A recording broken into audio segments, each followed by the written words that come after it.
पतौड़ा झील का जायजा लेने पहुंचे राजमहल विधायक अनंत कुमार ओझा एवं डीएफओ मनीष तिवारी संथाल हूल एक्सप्रेस संवाददाता उधवा।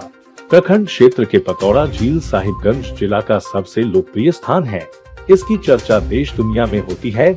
वहीं देश दुनिया से लोग पतौड़ा झील को दर्शन के लिए आगमन हो, इसके लिए पूरी तरह से तैयारी किया जा रहा है। झील का जायजा लेने के लिए शनिवार को राजमहल विधायक ओझा पहुंचे, जहां डीएफओ मनीष तिवारी से वार्तालाप कर झील संबंधित जानकारी लिया और विधायक कोष से भरपूर सहयोग करने को चाहा। इस दौरान विधायक अनंत कुमार ओझा ने कहा कि विश्व प्रसिद्ध झील पतौड़ा सरकारी उपेक्षाओं के कारण लगातार उजड़ते जा रहा है और इसका मूल कारण यह है कि हजारीबाग वाइल्ड लाइफ के जिम्मे में था। अथक प्रयास से इसे साहिबगंज वन प्रमंडल के जिम्मे किया गया है, जहां पर जिला के वन प्रमंडल पदाधिकारी मनीष तिवारी लगातार इसके विकास के लिए प्रयासरत है। उन्होंने आगे कहा कि एक वक्त था जब देश दुनिया से खासकर एशिया से लोग प्रसिद्ध पक्षी अभ्यारण्य झील को देखने के लिए आते थे। किसी कारणों से धीरे धीरे प्रवासी पक्षियों का आना रुक गया, जिस कारण विदेशी लोगों का भी आना बंद हो गया।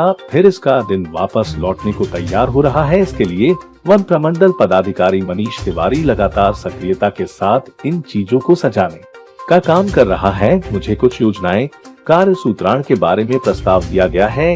1 सप्ताह के अंदर मैं कार्रवाई करने की दिशा में काम करूंगा, ताकि फिर से अन्य राज्य के लोग हमारे यहाँ आए और यहाँ के अधिक से अधिक लोगों को रोजगार मिले। वहीं मनीष तिवारी ने कहा कि साहिबगंज वन प्रमंडल के जिम्मे में पतौड़ा झील का आना एक बहुत बड़ी उपलब्धि है। अब इसे आगे बढ़ाने की जिम्मेदारी हमारी है। इसके लिए मैंने इसकी शुरुआत कर दिया है। सबसे पहले पक्षी को बाहर से लाकर यहाँ स्थित करना, इसकी पूरी तैयारी चल रही है। इसके बाद पक्षी को ना मारे और मछली को भी ना मारे, इसके लिए बीच बीच में वॉच हाउस का निर्माण कर रहे हैं, ताकि झील को पूरी तरह से सुरक्षा प्रदान किया जा सके। पतौड़ा झील को प्रसिद्ध करने के लिए और उधवा एनएच में एक बड़ा सा गेट बनाने की तैयारी हो रही है, जिससे लोगों को पता चले कि यहाँ पर भी कुछ है। सुरक्षा की दृष्टि से झील का घेराबंदी किया जा रहा है, ताकि लोग बाहर से आकर यहाँ ठहर सके। आगे बताया कि हमारे कोशिश से दिन भर लोगों को यहाँ रुकने की व्यवस्था किया जा रहा है। लोगों को टहलने के लिए झील के चारों ओर में रास्ते बनाए जा रहा है। इस पर साइकिल चलाकर झील का लुत्फ उठा सकेंगे।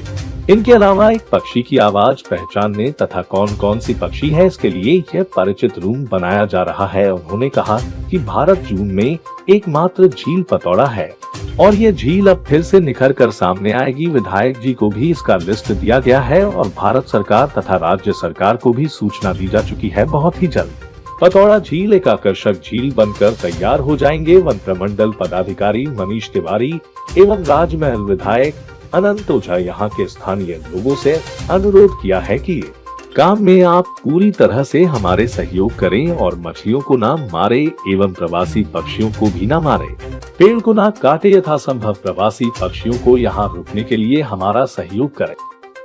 आज ये विश्व प्रसिद्ध पक्षी अभयारण्य झील जो उधवा है, जो लगातार सरकारी उपेक्षा के कारण उजड़ते जा रहा है, और उसका एक मूल कारण, सबसे बड़ा कारण ये था कि ये हजारीबाग वाइल्ड लाइफ के जिम्मे इसका प्रभार था।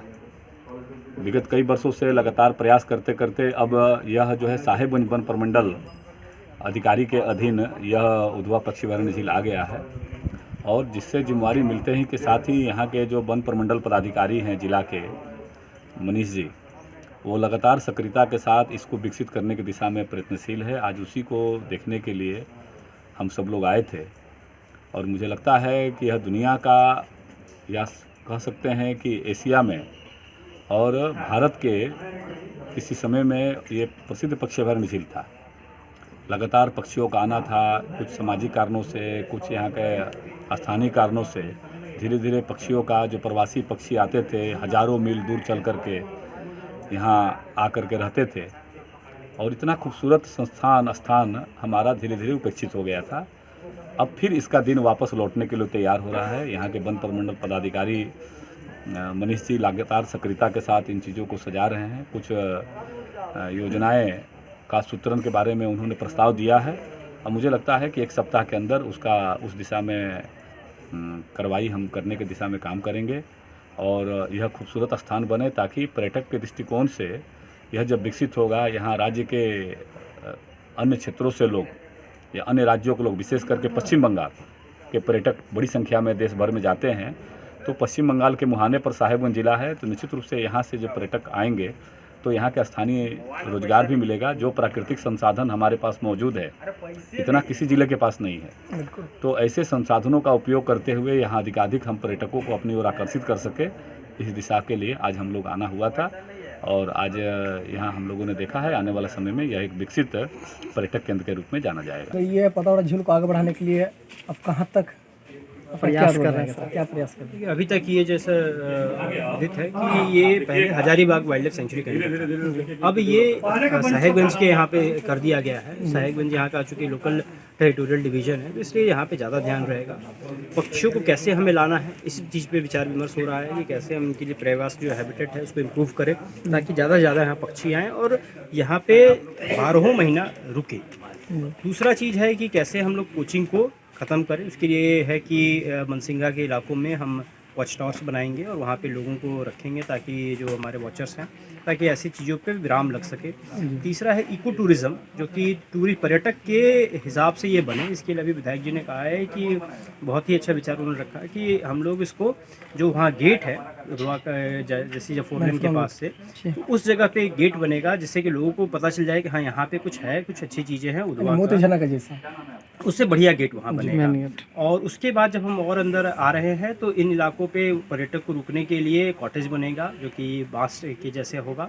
और इसको और सुरक्षा की दृष्टि से इसका हम घेराबंदी करने जा रहे हैं, ताकि पर्यटक जो भी यहाँ आए सुरक्षित अपने आप महसूस करें। इसके अलावा जो पूरा झील है, झील के किनारे रोड हम लोग बनाएंगे और रास्ता जो रहेगा पगडंडी टाइप, ताकि जो लोग हैं अपने उस पर साइकिलिंग कर सके, उस पर घूम के वॉकिंग कर सके, रनिंग कर सके। तो एक होलसम पैकेज दिन भर का हम यहाँ देंगे। इसके अलावा इंटरप्रिटेशन सेंटर रहेगा कि क्या कौन कौन से पक्षी यहाँ पे हैं, उनका कैसे आवाज़ होता है, क्या चीज़ें होती है, उसके बारे में जिसको जागरूकता चाहिए उसके लिए भी जगह रहेगी। तो एक होलसम पैकेज हम बना रहे हैं और उम्मीद करते हैं कि ये एक ऐसे पूरे ईस्टर्न जो जोन है भारत का, उसमें एकमात्र उधवा पक्षी अभ्यारण्य है और ये निखर कर सामने आएगा। लगभग इनका शुरुआत हो चुकी है। शुरुआत हो चुकी है, जैसा भी मैंने बताया कि विधायक जी इसके लिए राजी, उन्होंने अभी तुरंत कहा कि इसको दीजिए। जो अपने फंड से कार्य कराने हैं, जो DMFT से कराने हैं, कुछ जो सरकार के द्वारा करानी है, भारत सरकार, केंद्र, राज्य सरकार, इनके द्वारा अलग अलग प्लान्स बनाए जा रहे, भेजे जा रहे हैं। और झील को सफाई भी करना चाहिए इनके लिए। झील की सफाई तो देखिए नियमित होती रहती है। जो सफाई का मतलब ऐसा नहीं है कि वहाँ पे जो वनस्पतियाँ हैं, आप अंदर देखेंगे काफ़ी वो हैं, तो वो झील के पार्ट हैं, उनको हटाना नहीं है। उससे क्या होता है कि बहुत सारे कीड़े मकोड़े रहते हैं, उसमें मछलियाँ रहती हैं, उसको जो पक्षी है वो भोजन उनका बनता है, तो उसको साफ़ नहीं करना है। कुछ जलकुंभी हैं, इनको हम लोग इनोवेटिव वे में इसको निकालेंगे, इसको इस तरह से करेंगे ताकि इनका हम कुछ इनोवेटिव यूज़ कर सकें। ठीक। आप देख रहे हैं संथाल हूल एक्सप्रेस, शोषण के खिलाफ बुलंद आवाज।